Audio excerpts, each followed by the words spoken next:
সম্ভাবনা বা অসভ্যতা আমাদের লক্ষ্যের আকারের উপর নির্ভর করে না, বরং আমাদের বিশ্বাসের আকারের উপরে নির্ভর করে।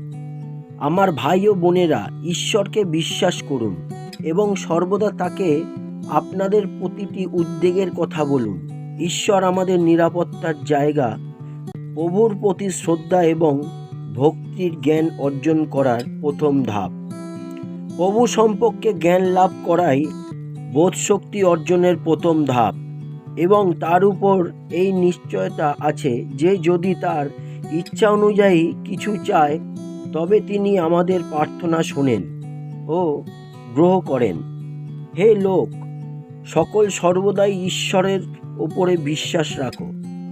তোমাদের সব সমস্যা, মনের কথা ঈশ্বরকে ভেঙে বলো। ঈশ্বরই আমাদের নিরাপদ আশ্রয়স্থল।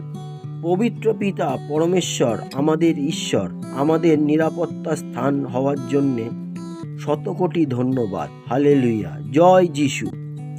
বাবা, আমি আমার সমস্ত ভাই ও বোনকে আপনার কাছে নিয়ে এসেছি। তাদের সকলকে আপনি জানেন।